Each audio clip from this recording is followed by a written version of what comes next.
Now, let's talk about why she says Epstein might have gotten caught, and she talks about how she doesn't think that this was because the government or people in power felt like, hey, we need to avenge the victims, we need to do right by them, so let's hold Epstein accountable. She really thinks that it's because this method or this mode of blackmail has become irrelevant, and what she means by this is that there is this blackmail operation where young women are used to kind of get men in compromising positions, and then you can blackmail them with that information, especially if they don't want it to get out. And so she's basically saying that this method is outdated in a sense because technology has improved to where there's cameras everywhere. Everyone has a technological device that they use, and it's easy to plant stuff. It's easy to hijack your devices and all of that stuff. It's easy to just see what you're doing and monitor you, so you don't have to rely on someone like Epstein to create or manufacture that evidence that you need, that blackmail that you need in person, by actually building these relationships with these people. Now, obviously, if you're trying to plant stuff, maybe you need to get access to them physically to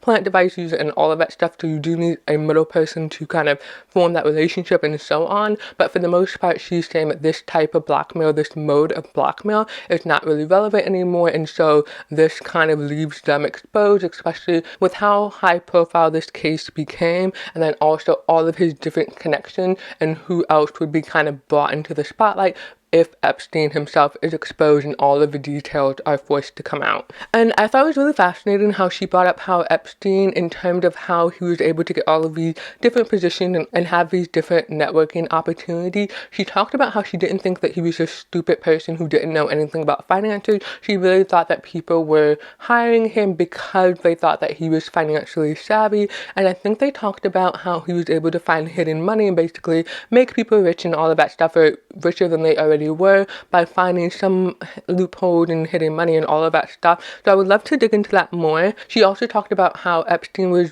related or connected to the 2008 housing financial crisis, and she talked about how basically wealth from the 99% of population was transferred to the 1%, and I believe Ian Carroll is also doing a series or a few episodes talking about this, and so I do plan to watch his content on this as well, just to get more information. Okay, so this is where we get into the rest of the interview, where she's name dropping different people and talking about the different connections. She brings up Saudi Arabia, and she talks about MBS, who is the crown prince, and she talks about how basically Epstein stepped on the toes of John Brennan because John Brennan was in charge of the CIA, or he was the head of the CIA, and he was connected to someone who was previously in power in Saudi Arabia. And so when that person was no longer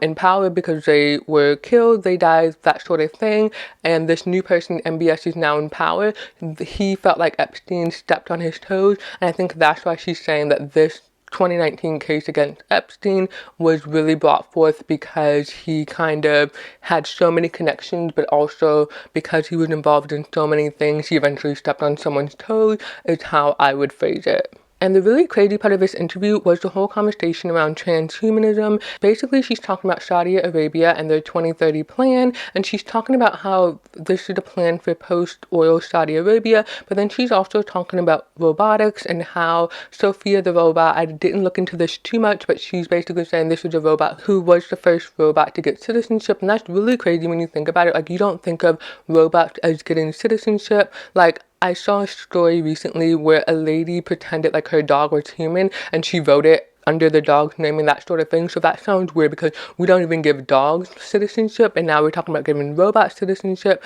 And so that was pretty crazy. That was really wild. But she's really bringing up this issue of how we have one, transhumanism, so basically mixing humans with technology to surpass biological limitations of being human. And you can best think of it as like the Terminator, and how he's kind of like part machine, part human. And that's really crazy, and that's really wild if that's what we're moving towards. And I know that people have been talking about this in terms of different things, but that still blows my mind that that could be a reality one day, where we have people who are part human and part robot in the real world. That's not something that we're just seeing in movies. And the other part of what she brought up was how this was transnational. So she's basically saying that all of these different countries are intertwined when it comes to the Epstein network, and this is why the network has so much reach and why it's above law and order, why people are not held accountable for certain crimes, because they've been able to connect all of these different countries, but they've also been able to capture and hijack the different institutions